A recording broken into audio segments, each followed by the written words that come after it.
வணக்கம் நண்பர்களே. நம்ம இந்த வீடியோவில் வந்து எந்த புத்தகத்தை பற்றி டிஸ்கஸ் பண்ண போகிறோம் அப்படின்னா, கால் முளைத்த கதைகள் எஸ் ராமகிருஷ்ணன் அவர்கள் வந்து எழுதியது.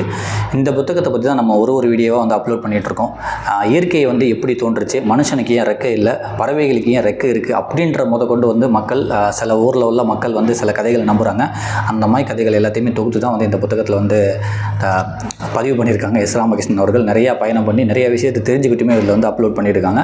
அதுதான் இந்த புத்தகத்தோட ஸ்பெஷல். சின்ன சின்ன பிள்ளைங்களுக்கு கூட இந்த கதைகள் வந்து ரொம்ப புரியுறமாக இருக்கும். ஸோ பூமியிலிருந்து நீரூற்று உண்டானது எப்படின்னு சொல்லி சிலி அப்படின்ற ஒரு இடத்துல வந்து இந்த கதையை நம்புகிறாங்களாம். அது எப்படி நான் வந்து ஒரு 2 வரி படிச்சுட்டு அந்த கதையாகவே சொல்லிடுறேன்.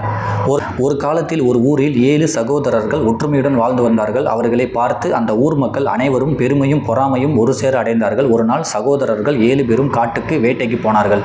ஸோ ஒரு ஊரில் வந்து 7 சகோதரர்கள் இருந்தாங்களாம். ரொம்ப ஒற்றுமையாக இருந்தாங்களாம், ரொம்ப பாசமாக இருந்தாங்களாம். அதை பார்த்து அந்த ஊரே பொறாமப்படுத்தான். அந்த ஒற்றுமையாக இருந்தாலே இந்த பொறாமப்படுவாங்க போல. அது எல்லா இடத்துலையும் நடக்குது போல. ஆதி காலத்துலேயுமே நடந்திருக்கு. சிலி அப்படின்ற ஒரு இடத்துல தான் அந்த கதை நடந்திருக்கு.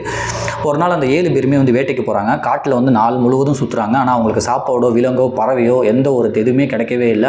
ஏன்னா வேட்டையாடு தான் சாப்பிடணும் அப்படின்றதுனால எதுவுமே கிடைக்கவில்லை. ரொம்ப அலைஞ்சனால வந்து தண்ணி தாங்க எடுத்துருக்கு. தண்ணியை தேடி அலைகிறாங்க. தண்ணியுமே அந்த காட்டில் எந்த இடத்துலையுமே இல்லையா. தண்ணி இவங்க வந்து கையில் எடுத்துகிட்டு வரலையாம்.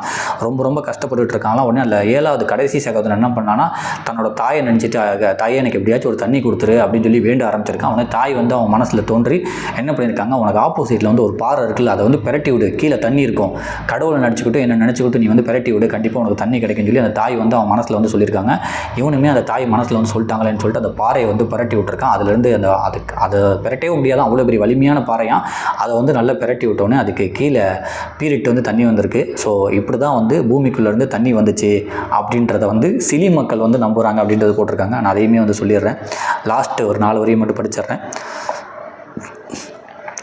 அவர்கள் தண்ணீரை தேடி அலைய வேண்டியிருந்தது. ஆனால் எங்கும் தண்ணீர் கிடைக்கவே இல்லை. தாகம் அதிகமாகி மயங்கி விழுந்தபோது 7 பேரில் கடைசி சகோதரன் மட்டும் மயக்கமடைவதற்கு முன்பு தன் தாயின் பெயரை மனதிற்குள் முணுமுணுத்தான். உடனே தாய் மனதில் தோன்றி, நீ கடவுளை நினைத்து கொண்டு உன் எதிரில் உள்ள கற்பாறையை புரட்டி போடு, அதன் அடியிலிருந்து உங்கள் அனைவருக்கும் தண்ணீர் கிடைக்கும் என்றாள். உடனே இளைய மகனும் அசையாத கற்பாறையை தன் பலத்தால் புரட்டி தள்ளினான்.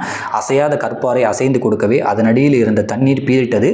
அன்று முதல் தான் பூமியிலிருந்து நீரூற்று வெளிப்பட துவங்கியதுன்னு சொல்லிட்டு சிலி மக்கள் வந்து இந்த கதையை நம்புகிறாங்களா. பூமியில் நீரூற்று உண்டானது எப்படின்னு சொல்லிட்டு இதுதான் நம்ம பார்க்க வந்த முதல் கதை.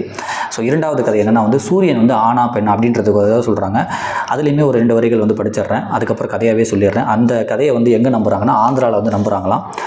இந்தியாவெங்கும் பொதுவாக சூரியன் ஆண் தெய்வமாகவும் ஆண் கிரகணமாகவும் கொண்டாடப்படுகிறது. ஆனால் ஆந்திர மாநிலத்தில் கஞ்ச மாவட்டத்தில் மட்டும் சூரியனை பெண்ணாக வழிபடும் பழங்குடியினர் இருக்கிறார்கள்.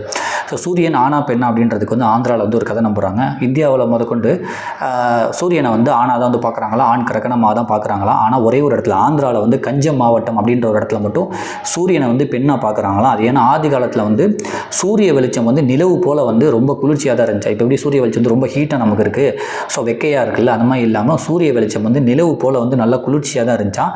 சூரியனுக்கு வந்து கரெக்டான நேரத்தில் வந்து கல்யாணம் பண்ணி வச்சிட்டாங்களா. அதுக்கு வந்து ஒரு மகளும் இருந்தாங்களாம். மகள் எப்படின்னா வந்து சூரியனோட ஒரு சின்ன சூரியன் மாதிரி இருந்திருக்காங்க. 2 பேருமே வந்து நிலவு மாதிரி நல்ல குளிர்ச்சியான ஒரு இதை தான் வந்து கொடுத்துட்டு இருக்காங்க மக்களுக்கு. திடீர்னு என்ன பண்ணியிருக்கு, ஒரு நாள் அந்த தாய் சூரியனுக்கு வந்து ரொம்ப பசிக்க ஆரம்பிச்சிருக்கு. அதுவும் வந்து எல்லா இடத்துலையும் தேடி இருக்குது. அதை சாப்பிட்ற பொருள் எதுவுமே கிடைக்கிறதுனால தன்னோட மகளான அந்த சின்ன சூரியன் எடுத்து சாப்பிட போயிடுச்சு. அதை பார்த்து அந்த சின்ன சூரியன் வந்து ரொம்ப மனசு தாங்காமல் வந்து வெடிச்சிருச்சான். ஸோ அந்த வெடிச்சு போனோடனே வந்து அந்த வெளிச்சம் தான் வந்து இப்போ நம்ம எல்லாத்துக்குமே வருதான். அதை ஒன்று சொல்கிறாங்க. அந்த பெரிய தாய் சூரியன் வந்து தன்னோட குழந்தையே சாப்பிட போச்சுல்ல, அதனால் வந்து அந்த ஒரு இதை வந்து கடவுள் என்ன பண்ணிட்டாரா, நீ வந்து உன் குழந்தையே சாப்பிட போயிருக்கேன்னு சொல்லி அந்த கடவுள் வந்து அதுக்கு சாப்பிட விட்டுட்டு அந்த சூரியனை வந்து நீ இனிமேல் பெண்ணாக இருக்காது, ஆணாக இருக்கணும் அப்படின்னு சொல்லி பெண் சூரியனை வந்து ஆண் சூரியனாக மாற்றிட்டாராம். ஸோ சூரியன் வந்து இப்போ ஆண் தானா, இப்படி தான் வந்து மாறிச்சான். ஆனால் அந்த ஆந்திராவில் வந்து கஞ்சம் மாவட்டத்தில் வந்து பெண்ணாக தான் வந்து அவங்க பார்த்துக்கிட்டு இருந்தாங்களாம். இந்த மகளே வந்து அதை சாப்பிட நினச்சனால வந்து பெண் சூரியனை வந்து ஆண் சூரியனாக மாற்றிட்டாங்களாம். அதனால தான் வந்து சூரியன் வந்தவொடனே சூரியன் வெளிச்சம் ஏன் வருதுன்னா, தன்னோட மகள் சின்ன சூரியன் வந்து சாப்பிட போச்சுல, அப்போ வந்து அது வெடிச்சு தான் வெளிச்சமாக மாறிச்சு. அதனால தான் வந்து சூரியன் வந்தோடனே அந்த ஆட்டோமேட்டிக்காக நமக்கு அந்த வெளிச்சம் வந்துருதான். நிலவு போல் குளிர்ச்சியாக இல்லாமல் இந்த மாதிரி வெளிச்சம் மட்டும் நமக்கு வருதான். ஏன்னா வந்து தாயோட வந்து மகளும் இருக்கணும் அப்படின்றதுக்காக வந்து சூரியன், பெரிய சூரியன், அந்த ஆண் சூரியன் வந்தோடனே ஆட்டோமேட்டிக்காக நமக்கு வெளிச்சம் வருதான். அந்த குழந்தை சூரியன் வந்து அந்த வெடிச்ச வெளிச்சம் தான் நமக்கு கிடைக்குது அப்படின்றத கதையை தான் வந்து இங்கே சொல்கிறாங்க. அதையுமே லாஸ்ட்டில் ஒரு 4 வரியை படிச்சிடுறேன்.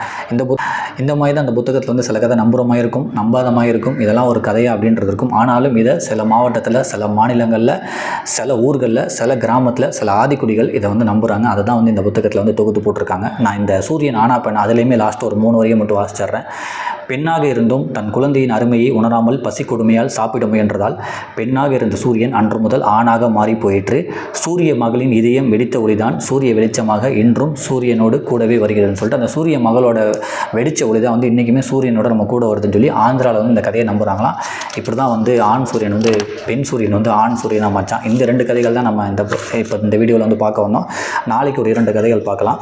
பகலில் நட்சத்திரம் ஏன் தெரிய மாட்டேது, பகலில் வந்து ஏன் நட்சத்திரம் தெரிய மாட்டேது, நைட்டு மட்டும் தெரியுது அப்படின்னு சொல்லி ஒரியாவில் வந்து ஒரு கதை நம்புகிறாங்க.